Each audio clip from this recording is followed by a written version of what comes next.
الحمد لله نحمده ونستعينه ونستغفره ونؤمن به ونتوكل عليه ونعوذ بالله من شرور أنفسنا ومن سيئات أعمالنا من يهده الله فلا مضل له ومن يضلل فلا هادي له واشهد ان لا اله الا الله وحده لا شريك له واشهد ان سيدنا وسندنا مولانا محمدا عبده ورسوله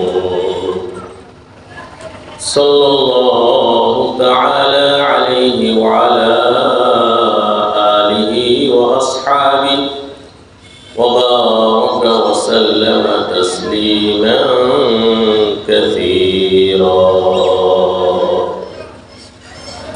أما بعد فأعوذ بالله من الشيطان الرجيم بسم الله الرحمن الرحيم والذين هاجروا في سبيل الله ثم قتلوا أو ماتوا ليرزقنهم الله رزقا حسنا وإن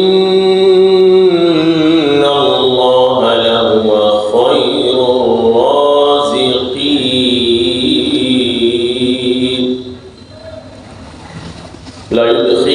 ليدخلنهم مدخلا يرضونه وإن الله لعليم حليم ذلك ومن عاقب بمثل ما عوقب به ثم بغي عليه لينصرنه الله إن الله لعفو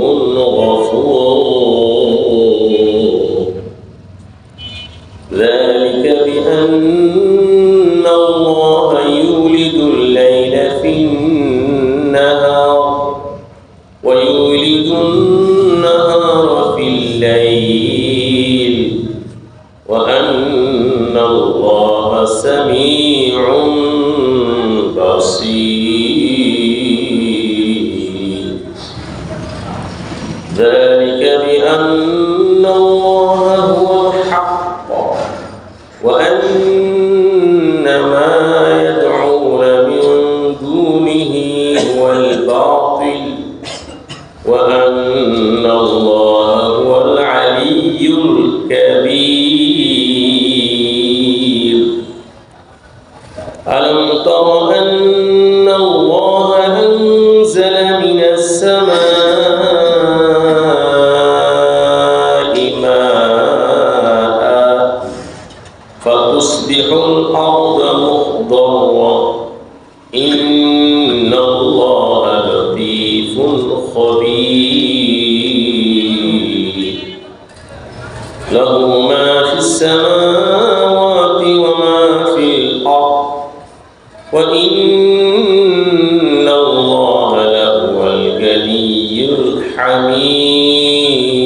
الحميد بارك الله لنا ولكم في القرآن العظيم ونفعنا وإياكم بالآيات والذكر الحكيم প্রাণ বলে আন্তরিকভাবে নিষ্ঠার সাথে ইস্তিগফার এবং দুরূদ শরীফ আমরা সবাই পাঠ করে আস্তাগফিরুল্লাহ আস্তাগফিরুল্লাহ আল্লাযী লা ইলাহা ইল্লা হুয়াল হাইয়ুল কাইয়্যুম ওয়া আতুবু ইলাইহি আস্তাগফিরুল্লাহ আল্লাযী লা ইলাহা ইল্লা হুয়াল হাইয়ুল কাইয়্যুম ওয়া আতুবু ইলাইহি আস্তাগফিরুল্লাহ আল্লাযী লা ইলাহা ইল্লা হুয়াল হাইয়ুল কাইয়্যুম ওয়া আতুবু ইলাইহি ওয়ালা হাওলা ওয়ালা কুওয়াতা ইল্লা বিল্লাহিল আলিয়্যিল আযীম আল্লাহুম্মা সাল্লি আলা মুহাম্মাদিন ওয়া আলা আলি মুহাম্মাদ কামা সাল্লাইতা আলা ইব্রাহিম ওয়া আলা আলি ইব্রাহিম ইন্নাকা হামিদুম মাজিদ আল্লাহুম্মা বারিক আলা মুহাম্মাদিন ওয়া আলা আলি মুহাম্মাদ কামা বারাকতা আলা ইব্রাহিম ওয়া আলা আলি ইব্রাহিম ইন্নাকা হামিদুম মাজিদ আল্লাহুম্মা সাল্লি ওয়া সাল্লিম ওয়া বারিক আলাইহি আল্লাহুম্মা ইফতাহ আলাইনা হিকমাতাকা وانشر علينا رحمتك يا ذا الجلال والإكرام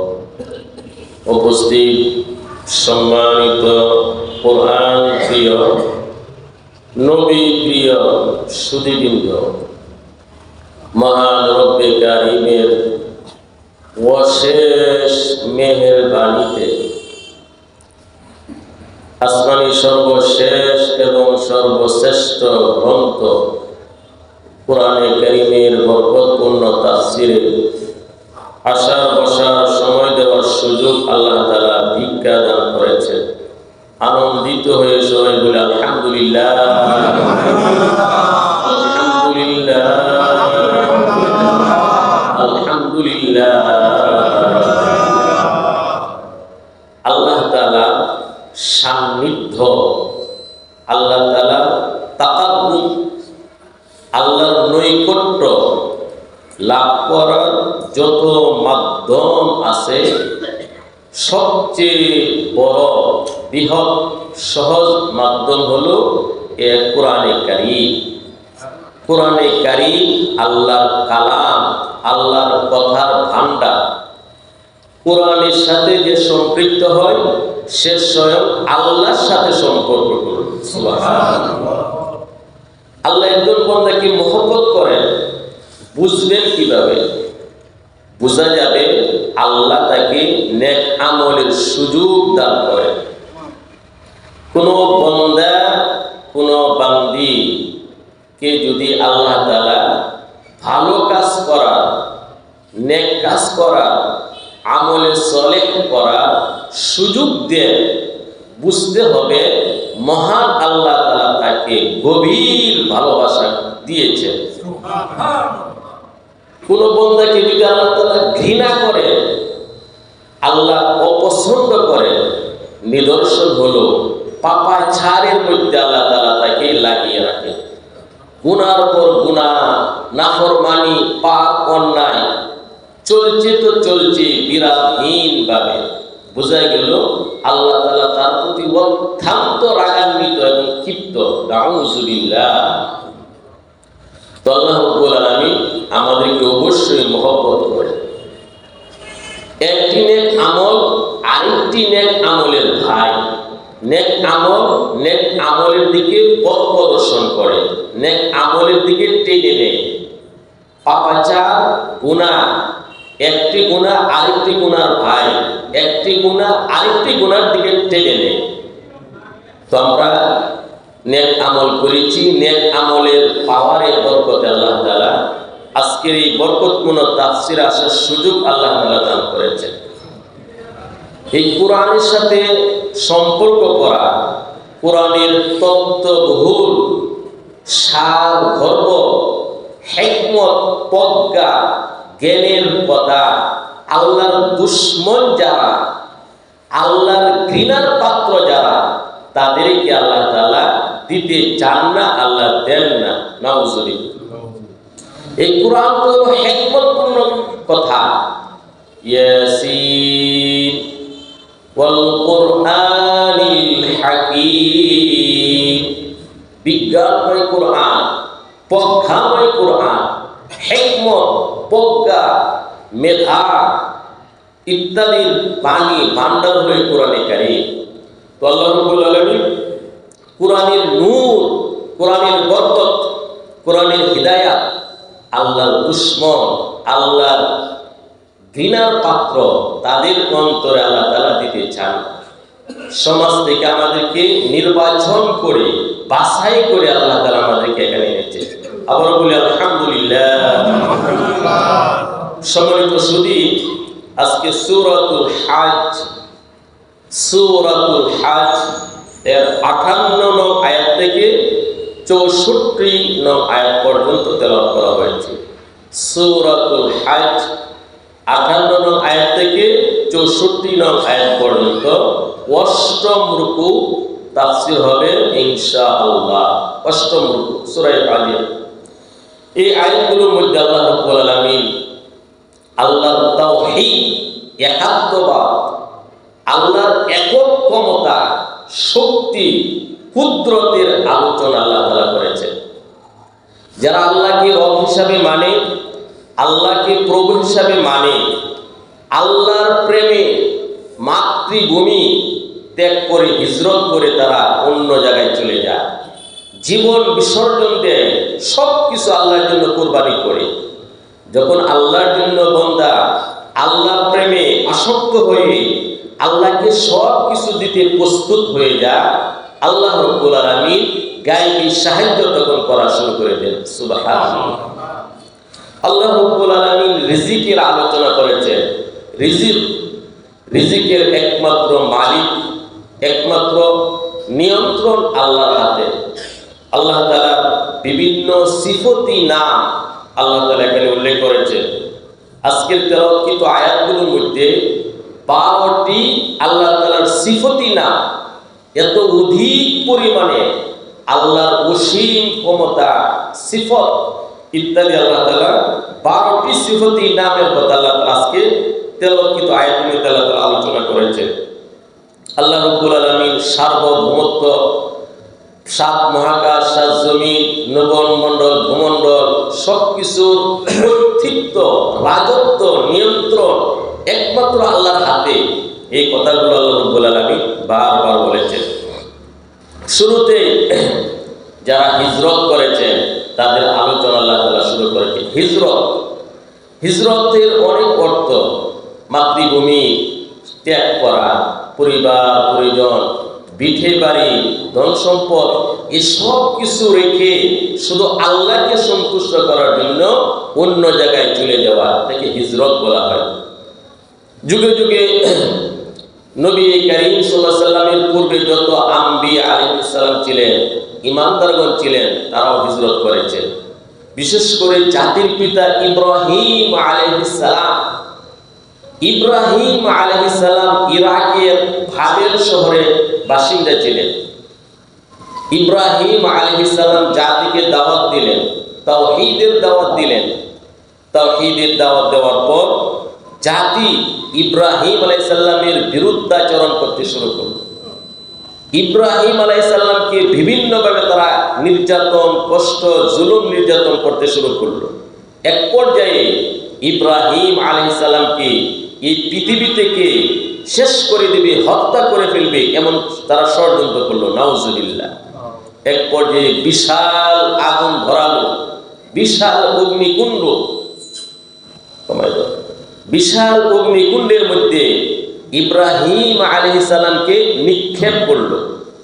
আপনারা জানেন, ইব্রাহিম আলাইহিস সালাম যখন বিশাল অগ্নিকুণ্ডের মধ্যে নিক্ষিপ্ত হন, তখন তিনি সর্বশেষ কথা ছিল ইব্রাহিম আলাইহিস সালামের, হাসবুনাল্লাহু ওয়া নি'মাল ওয়াকিল।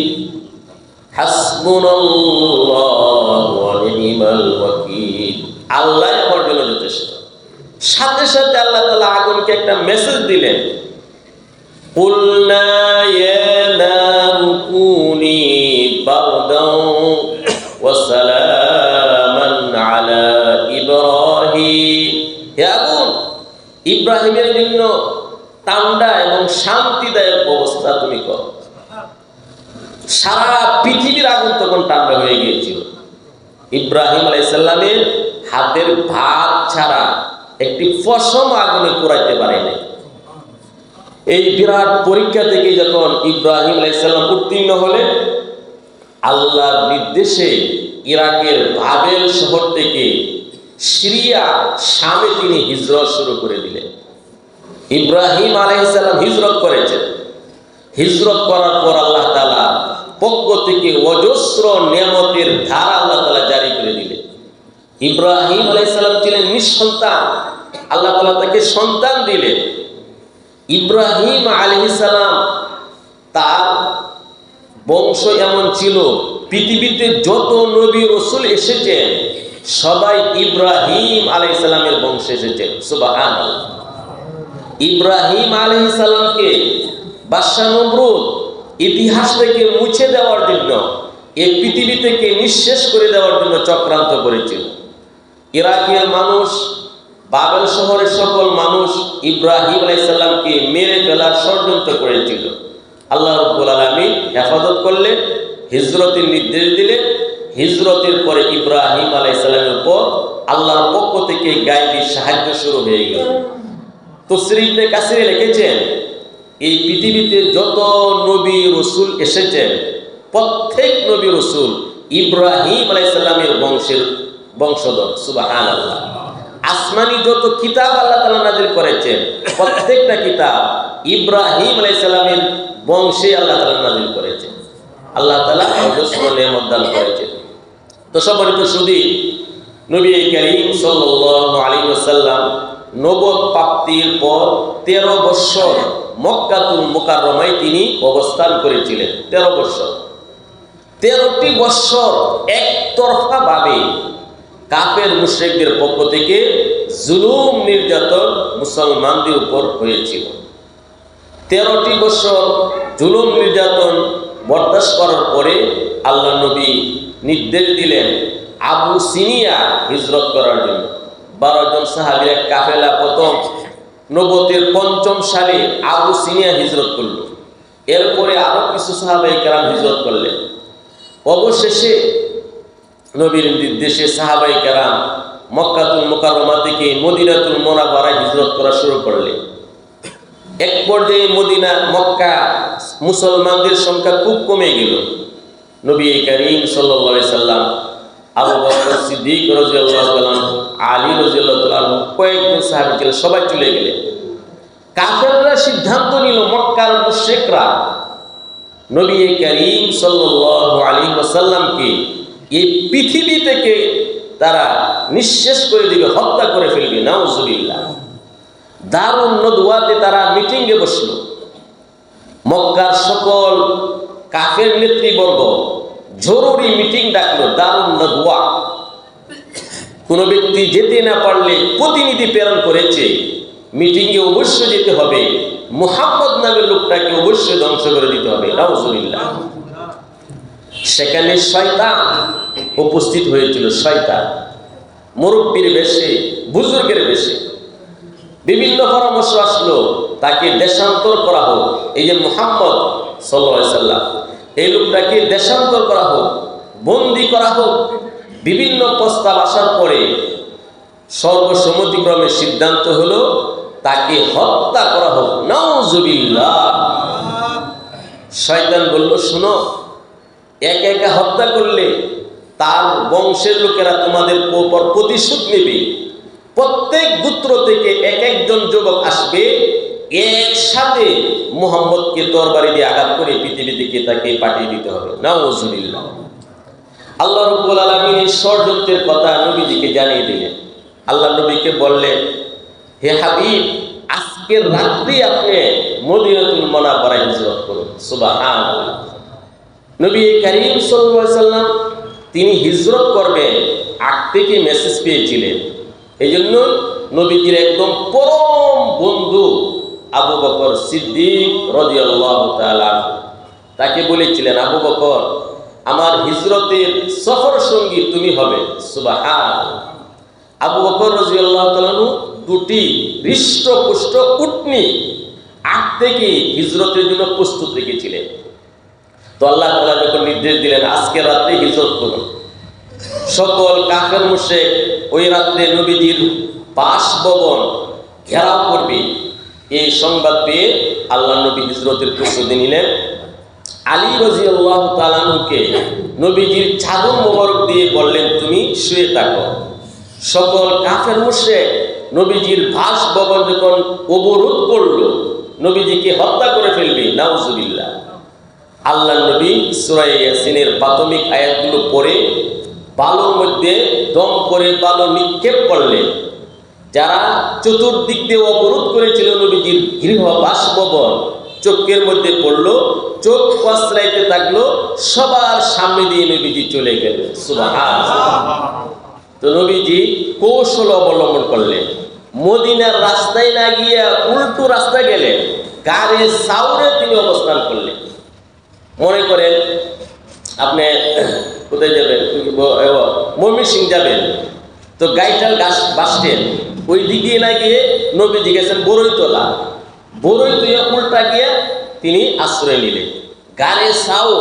গাড়ে সাউরে নবীজি 3 দিন পর্যন্ত অবস্থান করলেন। এই দিয়ে মুশরিকরা ঘোষণা করলো, মুহাম্মদ তাকে যে ধরিয়ে দিতে পারবে তাকে 100 উট পুরস্কার দেওয়া হবে। নাউজুবিল্লাহ। মক্কার জমিনে তখন 100 উটের তো অনেক মূল্য, অভাবনীয় মূল্য। মক্কার কাফেররা ঘোষণা করলো, মুহাম্মদকে যে খুঁজে বের করবে, ধরতে পারবে, 100 উট তাকে পুরস্কার দেওয়া হবে। এই 100 উটের লোভে বিভিন্ন যুবকরা বিভিন্ন দিকে তারা চড়িয়ে পড়ল, গাড়ে সাউরের দ্বারা চলে গেল। আবু বকর রাদিয়াল্লাহু তাআলা তিনি ভীত সন্ত্রস্ত হয়ে গেলেন, আরে তারা যদি আমাদেরকে তাকায় দেখে ফেলবে। আল্লাহ নবী সান্ত্বনা দিয়ে বললেন, লা তাহজান ইন্নাল্লাহা মা'ানা। হে আবু বকর, আমরা 2 জন না তো, আমরা 3 জন, আমাদের সাথে আল্লাহ আছেন, আপনি চিন্তা করবেন না, আল্লাহ আমাদের সাথে আছেন। সুবহানাল্লাহ। তো সেখানে তারা গিয়ে আসলো, কিন্তু নবীজিকে দেখলো না। 3 দিন অবস্থান করার পরে নবী করিম সাল্লাল্লাহু আলাইহি সাল্লাম আবু বকর সিদ্দিক রাদিয়াল্লাহু তাআলা আনহু মদিনাতুল মুনাওয়ারায় হিজরত করলেন। মদিনার সাহাবায়ে কেরাম তারা আগ থেকে নবীজির জন্য লালায়িত ছিলেন, তারা আকাঙ্ক্ষা করেছিলেন আমার বাড়িতে নবীজি আসবে। যখন নবীজি মদিনাতুল মুনাওয়ারায় তাশরিফ নিলেন, প্রত্যেকটা ইমানদার সাহাবী নবীজিকে বললেন, ইয়া রাসূলুল্লাহ, আমার বাড়িতে আসেন, আমার বাড়িতে তাশরিফ নিয়ে আসুন। আল্লাহ নবী বলেন, শোনো, আমার কোনো অধিকার নেই, আমার এই উটনি আদিষ্টিত আল্লাহর পক্ষ থেকে, আমার এই উটনি যার বাড়িতে গিয়ে বসবে আমি তার বাড়ি মেহমান হব। সুবহানাল্লাহ।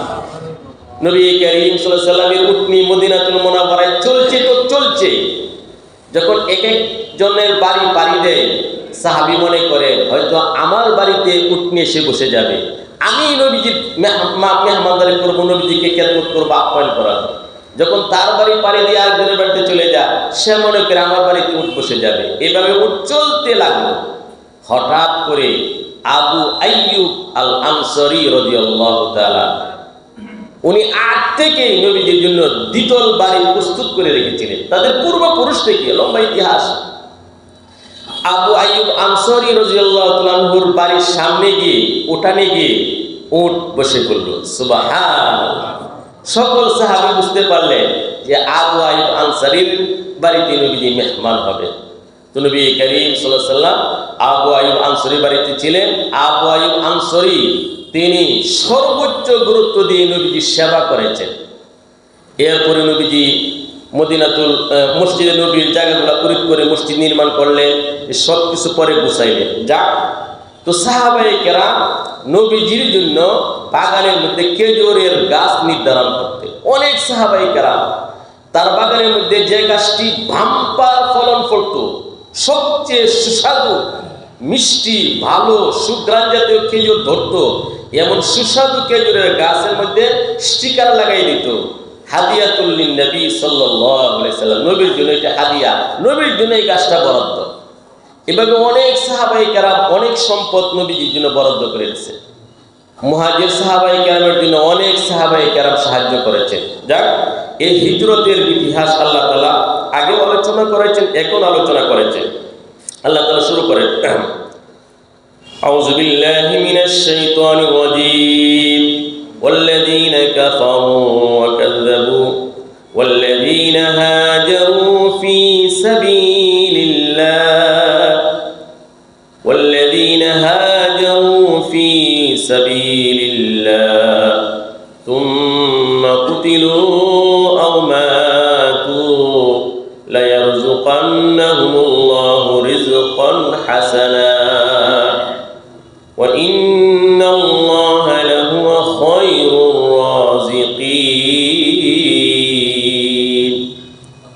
এবং যারা হিজরত করেছে আল্লাহর পথে, এবং যারা হিজরত করেছে আল্লাহর পথে, অতঃপর তারা নিহত হয়েছে, শাহাদত বরণ করেছে অথবা মৃত্যু বরণ করেছে, অবশ্যই আল্লাহ তাআলা তাদেরকে উত্তম রিজিক দিবেন, জান্নাত তাদের জন্য বরাদ্দ করেছেন। ওয়া ইন্নাল্লাহা লাহুয়া খায়রুর রাযিকিন, অবশ্যই মহান আল্লাহ তাআলা সর্বশ্রেষ্ঠ রিজিক দাতা। সুবহানাল্লাহ।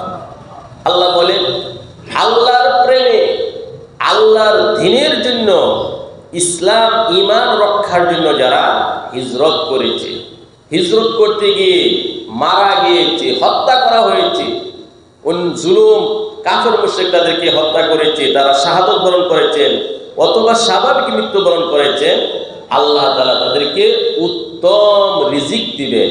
এই উত্তম রিজিকের দ্বারা উদ্দেশ্য হলো জান্নাত। আল্লাহ তাআলা চির অভাবনীয় শান্তির জায়গা, আনন্দ বিনোদন সুখের স্থান, অভাবনীয় সুখ জান্নাত, সেই জান্নাত তাদের জন্য আল্লাহ তাআলা বরাদ্দ করেছেন। ওয়া ইন্নাল্লাহা লাহুয়া খায়রুর রাযিকিন, অবশ্যই মহান আল্লাহ তাআলা শ্রেষ্ঠ রিজিক দাতা। আল্লাহ রাব্বুল আলামিন বাক্যটাকে অত্যন্ত তাকিদ দিয়ে খুব জোরালোভাবে আল্লাহ তাআলা বলেছেন,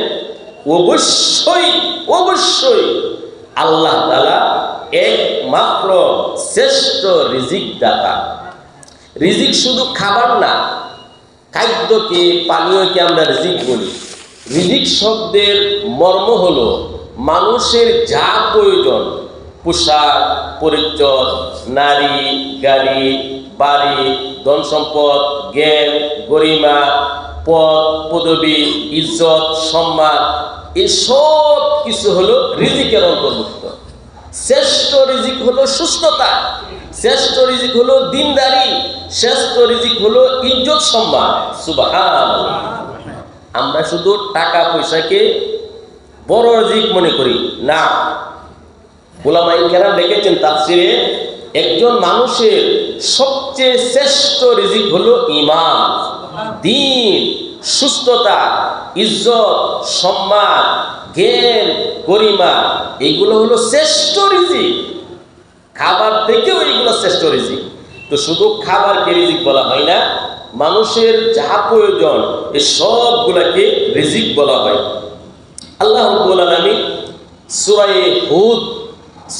হুদের 6 নং আয়াতে আল্লাহ তাআলা ঘোষণা করেছেন, ওয়ামা মিন দাব্বাতিন ফিল আরদি ইল্লা আলাল্লাহি রিজকুহা ওয়া ইয়ালামু মুস্তাকাররাহা ওয়া মুস্তাওদাআহা কুল্লুন ফি কিতাবিম মুবিন। আল্লাহ তাআলা বলেন, ভূপৃষ্ঠে জমিনে বিচরণশীল যত প্রাণী রয়েছে সকল প্রাণীর রিজিকের দায়িত্ব আল্লাহর উপর। সুবহানাল্লাহ। আল্লাহ তাআলা দয়া করে সকল প্রাণী জগতের রিজিকের দায়িত্ব আল্লাহর উপর আল্লাহ তাআলা নিয়েছেন। আল্লাহ তাআলা আল্লাহর উপর এটা জরুরি করে নিয়েছেন। যত প্রাণী জগৎ রয়েছে ফিল আর্থ, এই ভূপৃষ্ঠে, আল্লাহ বলেন ওয়ামা মিন দাব্বাতিন ফিল আর্থ। আর্থ মানে ভূপৃষ্ঠ, জমিন, ভূমণ্ডল। এই ভূমণ্ডলে জমিনে যত বিচরণশীল প্রাণী রয়েছে সবার রিজিকের দায়িত্ব আল্লাহর উপর। এখানে একটি প্রশ্ন জাগে, আল্লাহ বলেন ভূপৃষ্ঠে বিচরণশীল যত প্রাণী রয়েছে রিজিকের দায়িত্ব আল্লাহর উপর। 7 মহাকাশে প্রাণী আছে, আকাশে প্রাণী আছে, আছে কি না? ফেরেশতা আছে না? হ্যাঁ, 7 মহাকাশ, 4 আঙ্গুল জায়গা বাকি নাই যেখানে ফেরেশতা ছাড়া আছে। কোটি কোটি ফেরেশতা নামাজের মধ্যে, রুকুর মধ্যে, সিজদার মধ্যে সুবহানাল্লাহ, আলহামদুলিল্লাহ, লা ইলাহা ইল্লাল্লাহ, আল্লাহু আকবার তাসবিহের মধ্যে। তো ঊর্ধ্ব জগতের সৃষ্টিজীবের কথা আল্লাহ বললেন না। আল্লাহ বলতেছেন পৃথিবীতে বিচরণশীল যত প্রাণী সকলের রিজিকের দায়িত্ব আল্লাহর উপর। তাফসীরে লিখেছেন ঊর্ধ্ব জগতে যত সৃষ্টিজীব আছে ফেরেশতা, তাদের খাবার খাদ্য না। ঊর্ধ্ব জগতের সৃষ্টিজীব যারা ফেরেশতা, তাদের খাবার খাদ্য জাতীয় জিনিস না, খানা পানি না, তাদের রিজিক হলো আল্লাহর জিকির, আল্লাহর তাসবিহ, সুবহানাল্লাহ। ফেরেশতারা যখন আল্লাহর তাসবিহ পড়ে তাদের খাবারের ঘাটতি পূর্ণ হয়। এই জন্য আল্লাহ তাআলা ঊর্ধ্ব জগতের প্রাণীর কথা বললেন না। সম্মানিত শুধু আলোচনা লম্ব হয়ে যাবে, এই জন্য আমি আর এদিকে যাব না। শুধু একটা আজকের এই আধুনিক যুগের প্রাণী বিজ্ঞানীদের একটি তথ্য আপনাদের সামনে উপস্থাপন করব রিজিক সম্পর্কে। আজকের প্রাণী জগৎ, প্রাণী বিজ্ঞানী তারা আবিষ্কার করেছে এই পৃথিবীতে সবচেয়ে বড় প্রাণী সেটি হলো তিমি। সেটি কি? তিমি। তিমি ৬৬ প্রজাতির তিমি আছে। ৬৬ প্রজাতির তিমি। সবচেয়ে বড় হলো নীল তিমি। সবচেয়ে বড় কি? নীল তিমি। একটি নীল তিমিকে যদি একটি মাঠে রাখা হয়, মাঠে 9 তলা বিল্ডিং এর মতো উঁচু হবে। সুবহানাল্লাহ। একটি নীল তিমিকে একটি মাঠে রাখলে 9 তলা বিল্ডিং এর মতো উঁচু হবে, 100 ফুট লম্বা হবে, 100 টন ওজন হবে। একটি নীল তিমি দৈনিক 4 টন মাছ আহার করে। সুবহানাল্লাহ। নীল তিমি শুধু মাছ, মৎস্য, মাছ ছাড়া অন্য কোনো খাবার তিনি খায় না। তিনি শুধু মাছ আহার করে। তো আজকে প্রাণী বিজ্ঞানীগণ বলেন একটি নীল তিমি দৈনিক 4 টন মাছ আহার করে। একটি তিমি দৈনিক কয় টন মাছ আহার করে? 4 টন। কয় মনে 1 টন? 27.5 মনে যদি 1 টন হয় তাহলে 110 মন। 110 মন মাছ, 110 মন মাছ দৈনিক একটি তিমি আহার করে। সুবহানাল্লাহ। যেমন লক্ষ কোটি কোটি তিমি আছে পানিতে। আল্লাহ রাব্বুল আলামিন প্রতিদিন তাদের রিজিকের ব্যবস্থা করেন। তিনি হলেন রাজ্জাক। তিনি কি? এইজন্য আল্লাহ তাআলা সূরা জারিয়াতের 58 নং আয়াতে বলেছেন ইন্নাল্লাহা হুয়ার রাজ্জাকু যুল কুওয়াতিল মাতিন। তো রিজিকের মালিক একমাত্র মহান আল্লাহ তাআলা। এখানে আমরা অনেকেই ধোঁকায় পড়ি। প্রত্যেকের জন্য রিজিক বরাদ্দ। হায়াত যেমন সীমিত, রিজিক তেমন বরাদ্দ নির্ধারিত। আপনার জন্য যদি ওই পদ্মা সেতু, পদ্মা নদী থেকে পদ্মা নদীর ইলিশ মাছ আপনার জন্য বরাদ্দ থাকে, কোন অংশ পেটি খাবেন, লেজ খাবেন না মাথা খাবেন, থাকলে আপনার কাছে যে কোনোভাবে এটা আসবে। হয়তো এখানে কেউ নিয়ে আসবে, খরিদ করবেন, অথবা ওই জায়গায় যাবেন। আমরা যা কিছু আহার করি, প্রত্যেকটা গোস্ত গেলে গোস্তের টুকরা, মাছ গেলে মাছের অংশ, শাকসবজি, প্রত্যেকটা খাবার, প্রত্যেকটা পানীয় আমাদের পূর্ব নির্ধারিত, এই অনুযায়ী আমরা আহার করি। সুবহানাল্লাহ। যা নির্ধারণ আছে তাই খেতে হবে, এর বাহিরে কিছুই করা যাবে না। তো রিজিক আল্লাহ তাআলা বরাদ্দ করেছেন।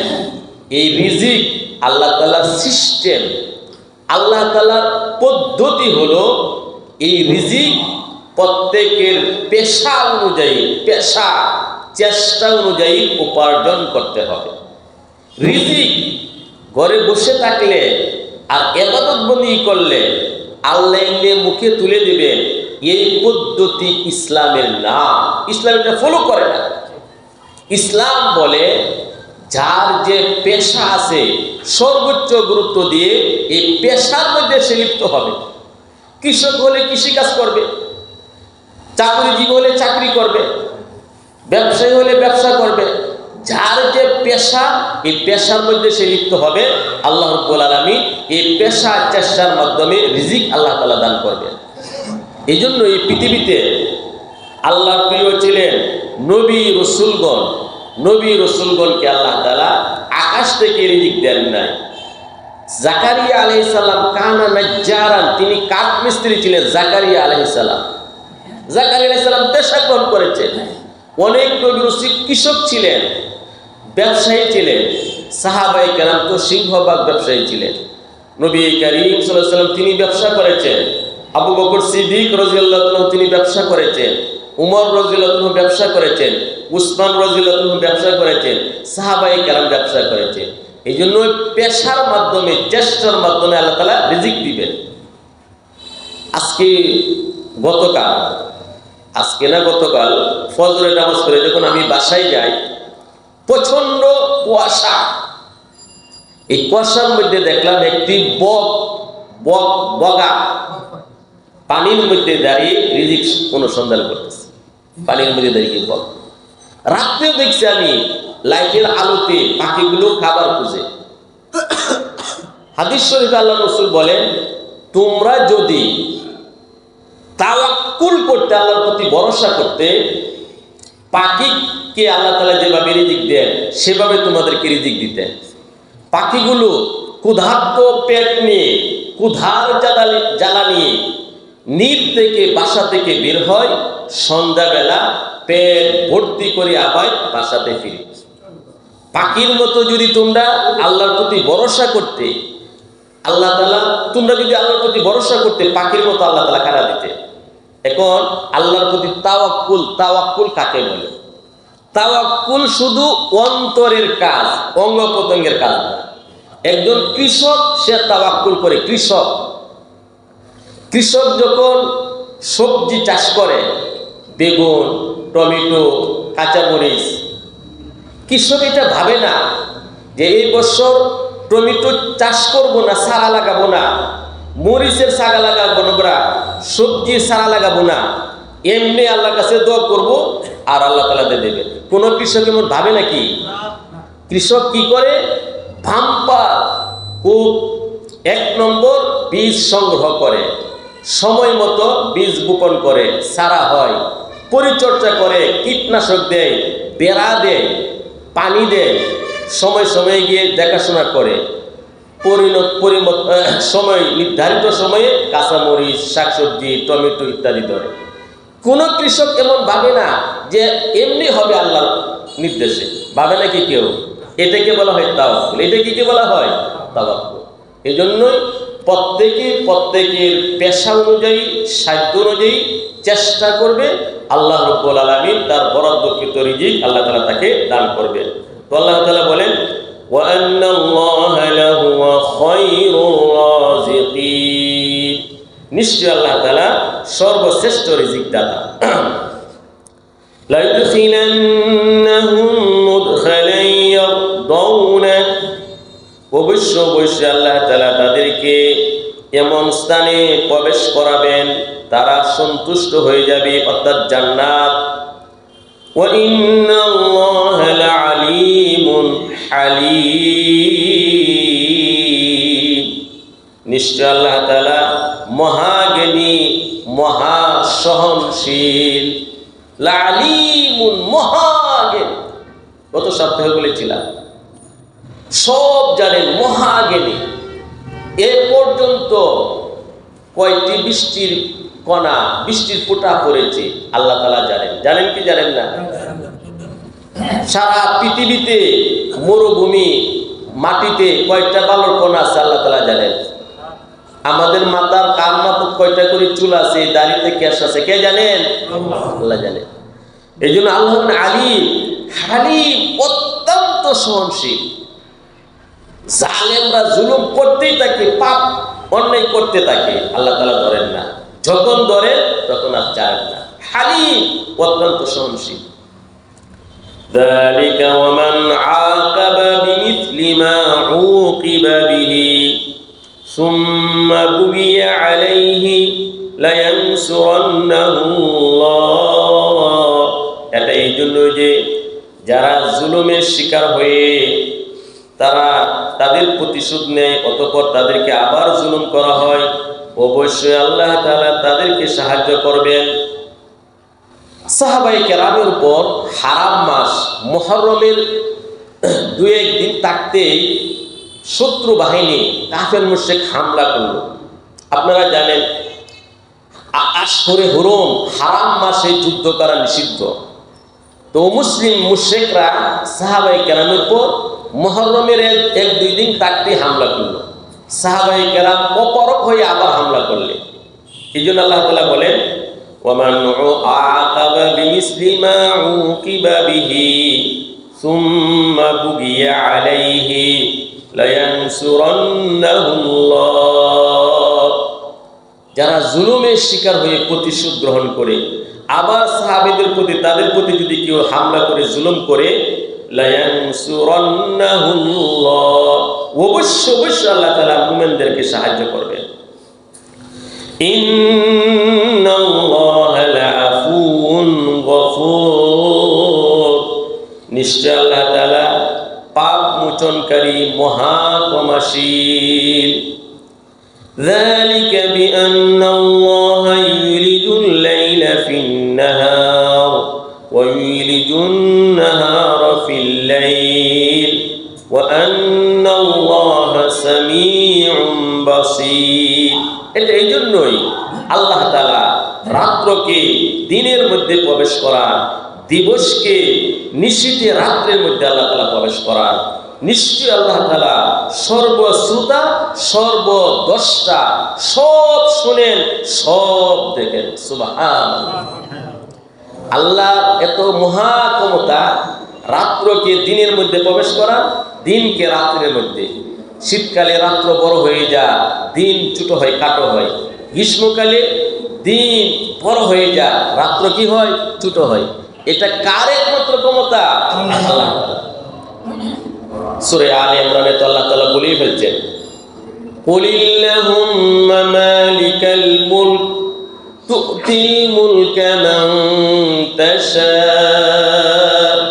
ওয়া তানজিউল মুলকা মিম্মান তাশা ওয়া তু'ইয্যু মান তাশা ওয়া তুযিল্লু মান তাশা বিয়াদিকাল খায়র ইন্নাকা আলা কুল্লি শাইইন কাদির সবকিছু কর্তৃত্ব একমাত্র আল্লাহর হাতে আল্লাহ যাকে চান রাজত্ব দেন আল্লাহ যাকে চান তার কাছ থেকে রাজত্ব কেড়ে নেন আল্লাহ যাকে চান সম্মান দেন আল্লাহ যাকে চান তার ঘরে বেইজ্জতি করেন সকল কল্যাণ একমাত্র আল্লাহর হাতে আল্লাহ তাআলা সর্বময় ক্ষমতার অধিকারী وأن الله سميع بصير অবশ্যই আল্লাহ তাআলা সব শুনেন মহা শ্রোতা শ্রবণকারী বাসির মহা দ্রষ্টা সব দেখেন বাসির সামিউন মহা শ্রবণকারী আফ্রিকার গহীন জঙ্গলে অমাবস্যার অন্ধকার রাত্রে কালো পিপিলিকার জ্বর উঠছে, পিপিলিকার ছেলে মেয়ে নাতি নাতনিরা পিপিলিকার যে সেবা করতেছে, পিপিলিকার যে কথোপকথন আল্লাহ তাআলা শুনেন। পিপিলিকার পায়ের যে শব্দ এটাও কি আল্লাহ তাআলা শুনেন। এবং বাসির আল্লাহ তাআলা দেখেন। বাসির শব্দের অর্থ হলো টক ধরে চেয়ে থাকা, টক ধরে চেয়ে থাকা। আল্লাহ তাআলা আমাদেরকে এইভাবে দেখতেছেন। ذلك بأن الله هو الحق وأن ما يدعون من دونه هو الباطل وأن الله هو العلي الكبير। এই জন্যই একমাত্র আল্লাহ তাআলা সত্য, আল্লাহই হক। আল্লাহ ছাড়া দেব দেবী মূর্তি অন্য যা তাগুত রয়েছে সব বাতিল, মিথ্যা। ওয়ান্নাল্লাহা হুয়াল আলিয়ুল কাবীর, আল্লাহ সমুচ্চ, আল্লাহ মহান। আলাম তারা আন্নাল্লাহা আনজালা মিনাস সামাই মাআ ফাতুসবিহুল আরদু মুখদাররা ইন্নাল্লাহা লাতীফুন খবীর। তুমি কি লক্ষ্য করনি মহান আল্লাহ তাআলা আকাশ থেকে বারিশ বৃষ্টি বর্ষণ করেন, এই জমিনে মৃত জমিন, শুষ্ক জমিন শ্যামল সবুজ হয়ে যা, তরুতাজা হয়ে যা, সবুজ শ্যামল উদ্ভিদ জন্ম দেয়। ইন্নাল্লাহা লাতীফুন খবীর, নিশ্চয় আল্লাহ তাআলা সূক্ষ্মদর্শী এবং সব কিছুর খবর রাখেন। লাহু মা ফিস সামাওয়াতি ওয়া মা ফিল আরদ, সাত মহাকাশে সাত জমিনে যা রয়েছে সবকিছুর একক কর্তৃত্ব মালিক আল্লাহ। ওয়া ইন্নাল্লাহা লাহুয়াল গানিয়ুল হামিদ, অবশ্যই আল্লাহ তাআলা অভাব মুক্ত, প্রশংসার উপযুক্ত। সম্মানিত সুধী, এই আয়াতগুলোর মধ্যে আল্লাহ রাব্বুল আলামিন 12টি আল্লাহ তাআলার সিফতি নামের কথা বলেছেন। আল্লাহ তাআলা 12টি সিফতি নামের কথা বলেছেন। আলিম, হালিম, এভাবে আল্লাহ তাআলা 12টি সিফতি নামের কথা আল্লাহ তাআলা বলেছেন। আপনারা জানেন সূরা আরাফের 180 নম্বর আয়াতে আল্লাহ তাআলা বলেন, ওয়ালিল্লাহিল আসমাউল হুসনা ফাদউহু বিহা। আল্লাহ তাআলা অনেক সুন্দর সুন্দর নাম রয়েছে, এই নামগুলোর দ্বারা তোমরা আল্লাহকে ডাকো। সুবহানাল্লাহ। বুখারী শরীফের 6410 নম্বর হাদিস এসেছে। বুখারী শরীফের 6410 নম্বর হাদিস এসেছে, লিল্লাহি তিসআতুন ওয়া তিসউনা ইসমান মিয়াতান ইল্লা ওয়াহিদান, লিল্লাহি তিসআতুন ওয়া তিসউনা ইসমান মিয়াতুন ইল্লা ওয়াহিদান লা ইয়াহফাযুহা আহাদুন ইল্লা দাখালাল জান্নাহ। সুবহানাল্লাহ। বুখারী শরীফ 6410 নম্বর হাদিস আল্লাহ রাসূল বলে, আল্লাহ তাআলা একম 100 মানে 99 নেমস অফ আল্লাহ। সুবহানাল্লাহ। আল্লাহ রাব্বুল আলামিনের 99টি সুন্দর সুন্দর নাম রয়েছে। এই নামগুলো যে ব্যক্তি আয়ত্ত করবে, টোটস্থ করবে, মুখস্থ করবে, অন্তরে লালন করবে, নামগুলোর সাথে সম্পর্ক করবে, ইল্লা দাখালাল জান্নাহ, অবশ্য সে জান্নাতে প্রবেশ করবে। সুবহানাল্লাহ। তো আল্লাহ রাব্বুল আলামিনের 99টি নাম। আসলে আল্লাহ তাআলার এই হাদিসে 99টি নামের কথা আসছে। মূলত আল্লাহ তাআলার নাম তাফসীরের কিতাবগুলোতে উল্লেখ রয়েছে 10,000-এর বেশি। সুবহানাল্লাহ। তাফসীরের কিতাবে আল্লাহর নাম 10,000-এর বেশিও রয়েছে। সুবহানাল্লাহ। আল্লাহর যেমন অনেক নাম রয়েছে, আমাদের প্রিয় হাবিব সরকারে দুজাহা মুহাম্মদুর রাসূলুল্লাহ সাল্লাল্লাহু আলাইহি সাল্লামের অধিক নাম রয়েছে। হাসরের কঠিন ময়দানে মানুষকে নাম ধরে ধরে ডাকা হবে। আবু দাউদ শরীফের 4950 নম্বর হাদিসে উল্লেখ রয়েছে।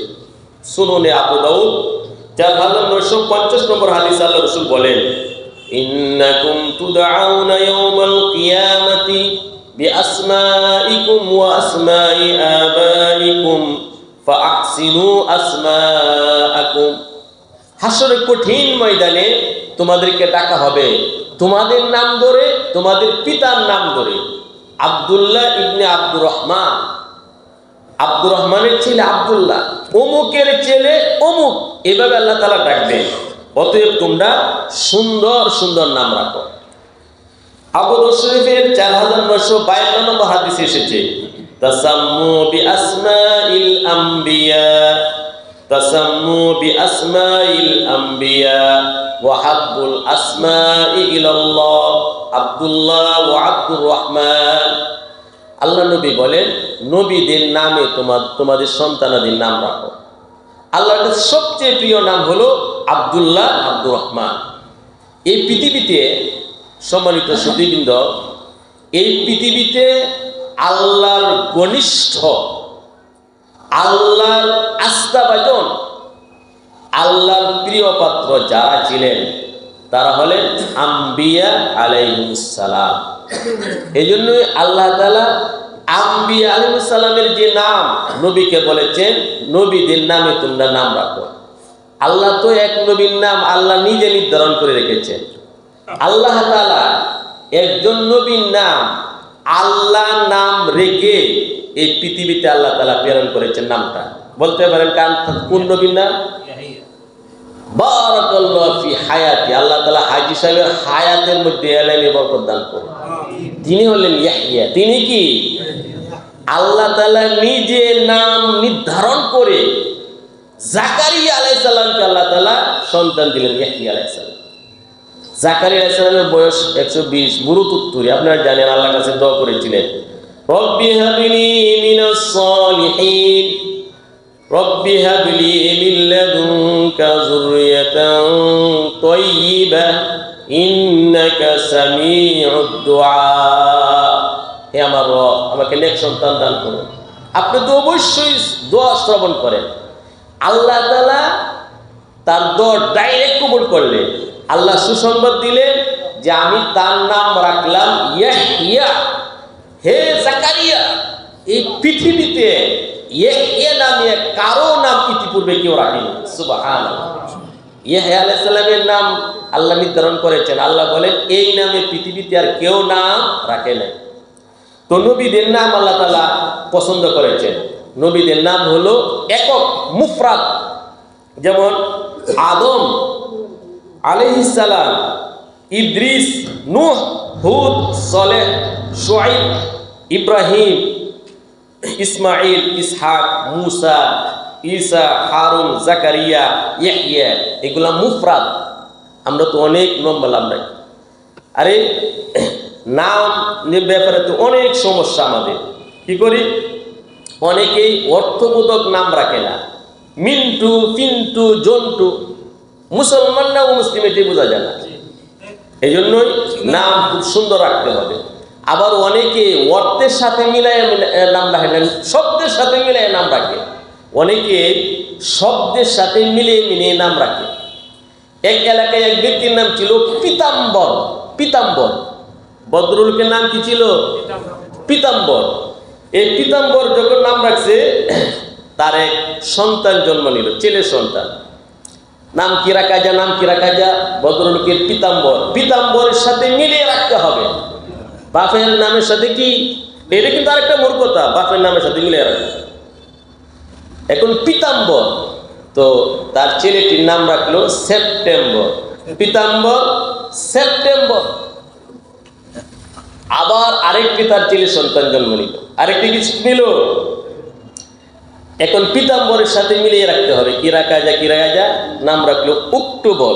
অক্টোবর, পীতাম্বর, অক্টোবর দ্বিতীয় ছেলের নাম। আরেকটি ছেলে জন্ম নিল, পীতাম্বরের সাথে মিলিয়ে রাখতে হবে। নভেম্বর, নভেম্বর, পীতাম্বর, বর। আরেকটি ছেলে জন্ম নিল, নাম হলো ডিসেম্বর। এখন Pitambar September, Pitambar October, Pitambar November, Pitambar December, শব্দের সাথে বাপের নামের সাথে মিলাই নাম রাখছে। এগুলো কিন্তু হাস্যকর। এক এলাকায় এক ব্যক্তি তার কলিজার টুকরা সন্তানের নাম রাখছে টম, আরেক এলাকায় তার কুকুরের নাম রাখছে টম। এগুলা ইসলামী জ্ঞান না থাকার কারণে। সম্মানিত সুধী, আজকের তেলাওয়াতকৃত আয়াতগুলোর মধ্যে আল্লাহ তাআলা 12টি আল্লাহ তাআলার সিফাতি নাম বলেছেন। আলিম, হালিম, আফু, গফুর, সামিঈ, বাসীর, আলী, কবির, লতিফ, খবীর, গনি, হামিদ, 12টি সিফাতি নাম আল্লাহ তাআলা উল্লেখ করেছেন। এই জন্য আল্লাহ তাআলার এই নামগুলোর দ্বারা আল্লাহ তাআলাকে ডাকা, আল্লাহর নামের দ্বারা যদি আল্লাহ তাআলাকে ডাকি, 99টি নামের উসিলা আল্লাহ রাব্বুল আলামিন অবশ্যই আল্লাহ তাআলা দোয়া কবুল করবেন। সম্মানিত সুধীবৃন্দ, আজকে তাফসীরের উপর আল্লাহ তাআলা আমাদের সবাইকে আমল করার সৌভাগ্য আল্লাহ তাআলা দান করুন, আমিন। ওয়া আখিরু দাওয়ানা আলহামদুলিল্লাহি রাব্বিল আলামিন। সুবহানাল্লাহি ওয়া বিহামদিহি, আশহাদু আল্লা ইলাহা ইল্লা আনতা, আস্তাগফিরুকা ওয়া আতুবু ইলাইক।